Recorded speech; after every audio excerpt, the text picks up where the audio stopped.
Assalamualaikum warahmatullahi wabarakatuh. Yang kami hormati Bapak Logar Bilawa selaku dosen pengampu mata kuliah e-commerce. Di sini kami dari kelompok 3 akan mempresentasikan hasil kerja dari kelompok kami, yakni mengenai si Jeki atau Maxima Jelly Milky sebagai limbah kulit jeruk pamelo sebagai inovasi olahan jelly milky untuk mencapai peningkatan perekonomian di Kabupaten Magetan.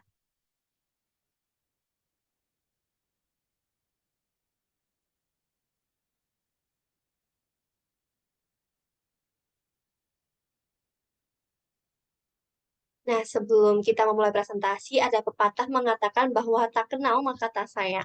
Jadi, izinkan saya untuk memperkenalkan anggota kami terlebih dahulu. Saya Reni Aprilia Linawati sebagai moderator dengan NIM 024, lalu ada Devina Haris Pawarini dengan NIM 046, lalu ada Destiana Ekawati dengan NIM 021, ada Rinawati dengan NIM 076, Arya Mardatila dengan NIM 083, ada Agista Dwi Pratica dengan NIM 050, ada Dania Damayanti dengan NIM 052, ada Ifta Nadiatul dengan NIM 071, dan ada Sinta Nuria Fajri dengan NIM 08, lalu ada Calvin dengan NIM 117.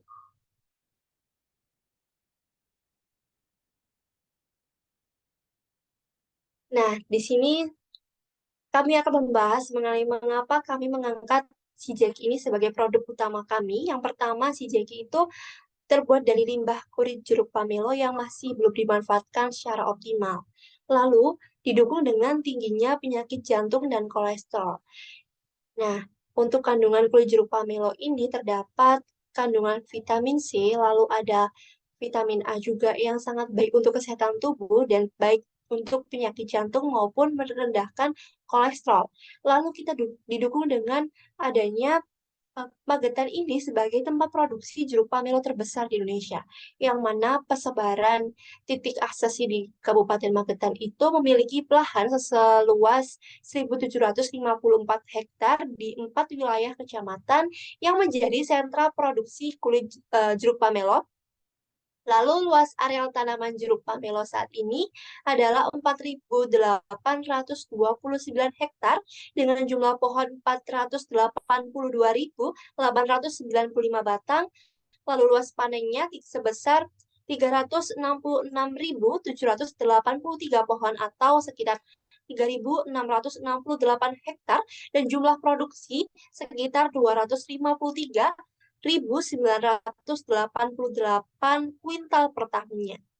Lalu didukung dengan mengapa kita memilih si Jeki atau Maxima Jelly Milky, yakni susu itu sebagai minuman favorit oleh seluruh kalangan.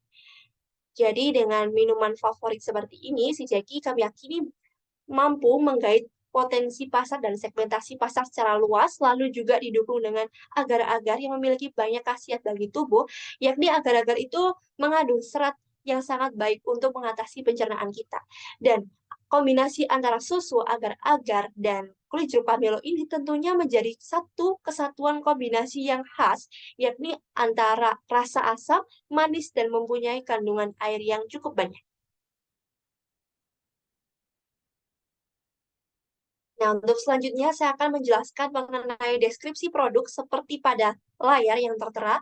Di sini, si Jeki atau Maxima Jelly Milky merupakan produk minuman susu dengan campuran jelly atau jelly yang terbuat dari kulit jeruk pamelo yang berupa olahan tepung agar-agar lalu diberikan campuran kulit jeruk pamelo yang telah dihaluskan dan dikeringkan dengan menggunakan pewarna alami berupa yang tentunya aman bagi kesehatan tubuh. Dan si Jeki sendiri ini mengandung senyawa alkaloid, flavonoid, likopen, vitamin C, vitamin A, vitamin E yang baik untuk kesehatan tubuh. Baik, yang selanjutnya yakni visi dari produk si Jeki.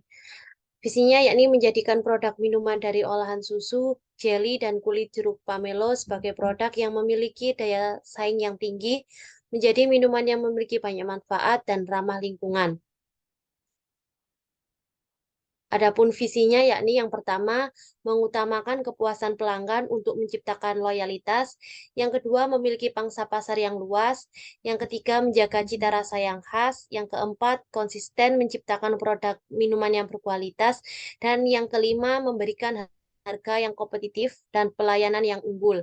Dengan adanya visi dan misi tersebut, diharapkan dapat menentukan langkah ke depan, menginspirasi anggota, dan memotivasi anggota agar memberikan kontribusi yang maksimal. Selanjutnya yaitu mengenai struktur organisasi dari usaha si Jeki, yang mana posisi teratas itu ada CEO yang ditempati oleh Reni, yang bertanggung jawab untuk memimpin pengembangan strategi jangka panjang maupun strategi jangka pendek dari usaha si Jeki, menyusun dan mengimplementasikan visi maupun misi dari perusahaan, mengevaluasi pekerjaan eksekutif lainnya, menjaga performa perusahaan terhadap perkembangan industri maupun perkembangan market yang kompetitif, memastikan komponen perusahaan mempertahankan serta menjunjung tinggi tanggung jawab sosial, dan menilai serta memantau risiko terhadap perencanaan perusahaan. Selanjutnya ada Devina sebagai COO, serta Ibtah dan Calvin yang menempati Departemen Operasional, di mana bagian ini bertugas atas operasi perusahaan sehari-hari, mengimplementasikan seluruh ide maupun gagasan CEO menjadi nyata, serta memastikan operasional perusahaan berjalan optimal, menentukan bahan baku, serta menentukan jam operasional dan mengupayakan kinerja operasional perusahaan secara maksimal.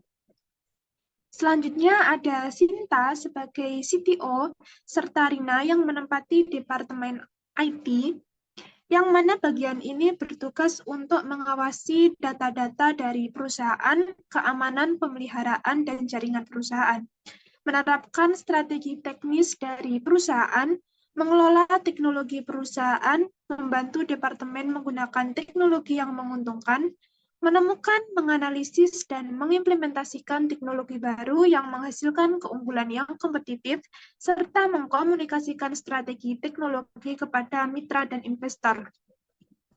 Selanjutnya ada Alia sebagai CMO, serta Dania yang menempati Departemen Pemasaran, di mana bagian ini bertugas untuk menentukan tujuan dan pencapaian market perusahaan, bertanggung jawab mendorong inovasi perusahaan, serta mempertahankan hubungan baik dengan konsumen.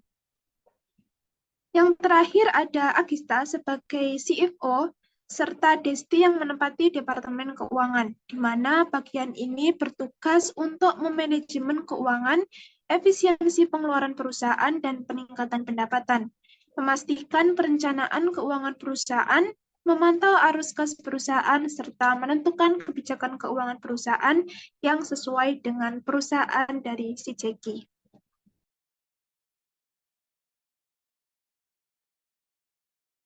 Baik, selanjutnya yaitu potensi dan segmentasi pasar dari produk si Jeki.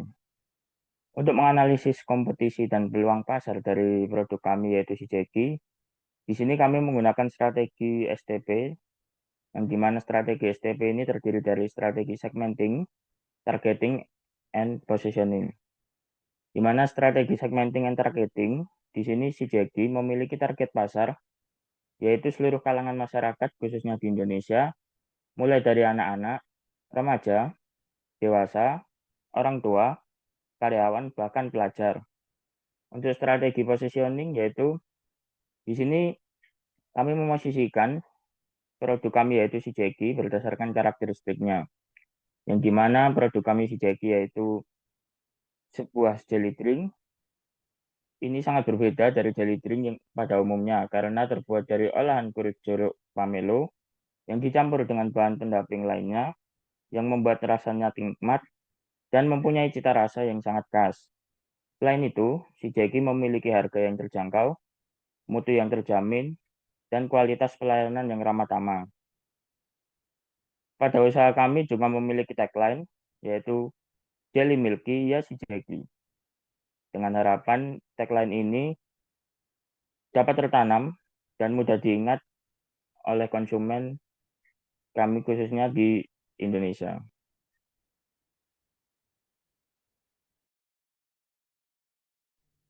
Selanjutnya adalah strategi marketing yang terdiri dari 4P, yaitu ada produk, price, place, and promotion.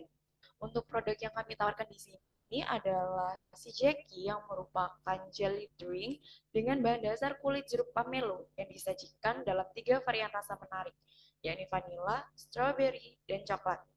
Si Jackie ini dikemas dengan desain unik dalam botol digital printing dan dapat dibeli oleh masyarakat hanya dengan harga Rp8.000 saja untuk seluruh varian rasa, yang mana harga tersebut tentunya lebih murah, bahkan hingga Rp12.000 lebih murah dari produk pesaing kami. Si Jackie ini dapat ditemui melalui media online seperti WhatsApp Business, Facebook, Shopee, web si Jackie, dan Instagram. Sedangkan untuk media offline dapat ditemui pada ruko, kafe, toko retail, maupun toko kelontong di Kabupaten Magetan, Jawa Timur. Promosi si Jackie akan dilakukan secara online dan offline. Untuk media offline sendiri, kami menggunakan poster, brosur, dan X-banner. Sedangkan untuk media online berupa Instagram dan Facebook dengan membagikan giveaway dalam bentuk voucher produk dan membership untuk menarik minat dan calon pembeli. Tak lupa, si Jackie juga akan memanfaatkan bazar makanan, paid promote, dan reseller untuk memperluas jangkauan pasar.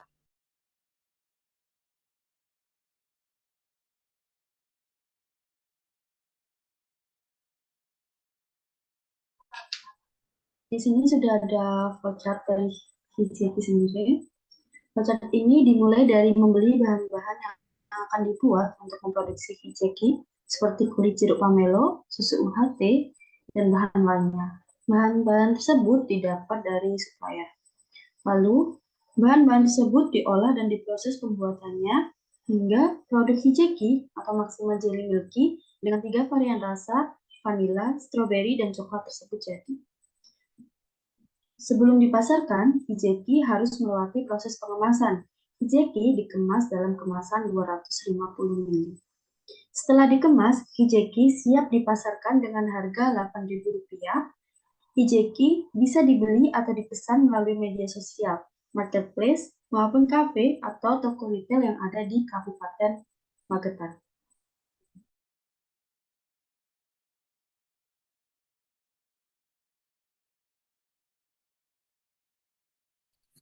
Selanjutnya yaitu analisis.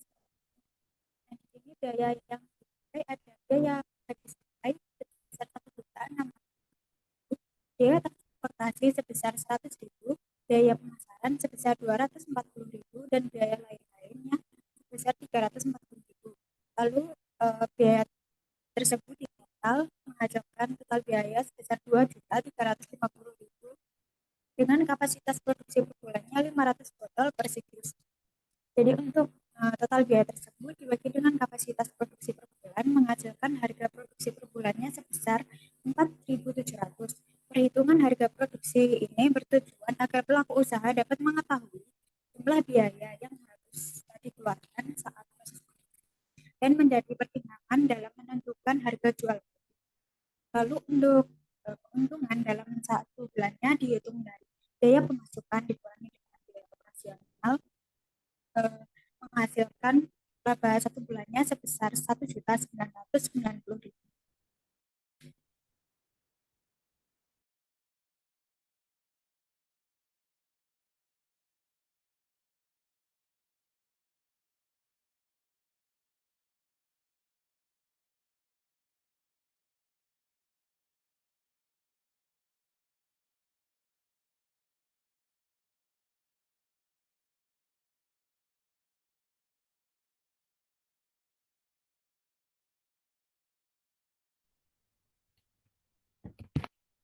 Baik, mengenai analisis keuangan, selanjutnya adalah perhitungan-perhitungan yang diperlukan produk kami, yaitu si Jackie, untuk menunjukkan kelayakan bisnis dari produk kami. Dari perhitungan PEP unit yang telah kami lakukan, ditemukan titik impas yaitu sebanyak 758 unit. Jika dikaitkan dengan kapasitas produksi per bulan kami atau satu siklus produksi kami yaitu sebanyak 500 unit per bulan, maka bisnis CJK ini termasuk bisnis yang menguntungkan karena dalam 2 kali siklus saja bisnis kami sudah bisa menembus titik impas. Selanjutnya, dari perhitungan return of investment yang telah kami lakukan menunjukkan persentase positif sebesar 33%. Hasil positif ini menunjukkan keberlanjutan bisnis yang layak dengan menghasilkan laba bersih yang didapatkan dari nominal investasi yang telah dilakukan. Lalu yang terakhir dari perhitungan net present value yang telah kami lakukan menunjukkan hasil yang positif sebesar Rp20.998.440 yang menandakan akan adanya proyeksi pendapatan yang akan kami dapatkan dari bisnis CJK ini melebihi proyeksi biaya yang telah dikeluarkan. Nah, dari seluruh perhitungan yang telah kami lakukan, dapat disimpulkan bahwa bisnis kami, CJK, mampu untuk menjadikan potensi keuangan yang positif dan sustain yang ditunjukkan dengan hasil analisis yang positif tadi.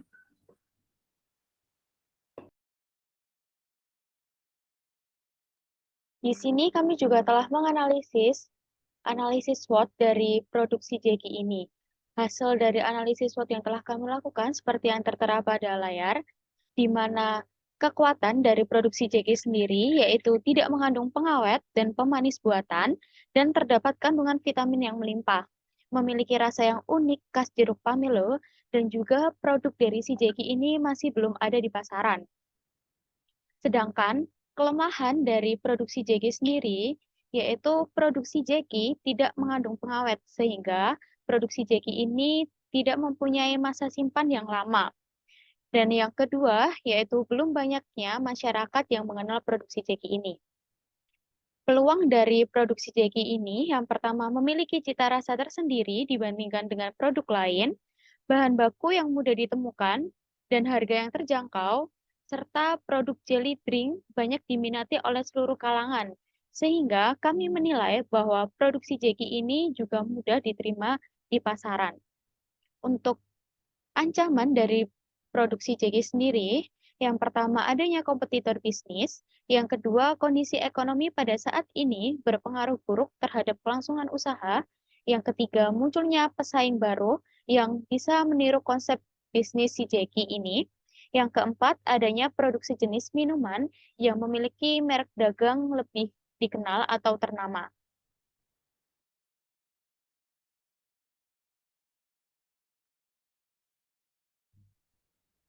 Kelompok kami memilih aplikasi website yang mana aplikasi tersebut digunakan untuk pesan secara mandiri di toko atau yang sering disebut self-ordering kiosk, seperti yang ada di perusahaan-perusahaan F&B, contohnya McD.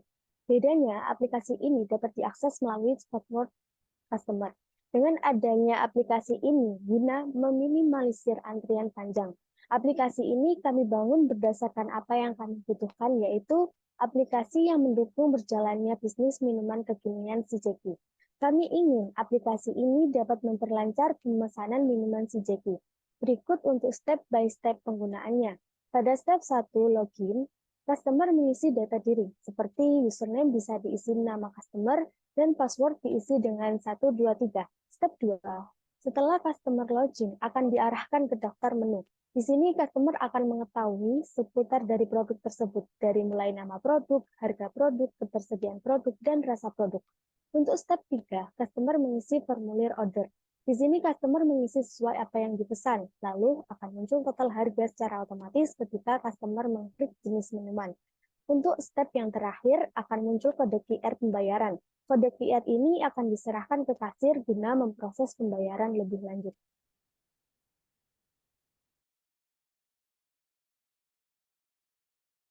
Baik, itu tadi merupakan presentasi dari kelompok kami. Apabila terdapat kekurangan maupun kesalahan kata, kami mohon maaf yang sebesar-besarnya.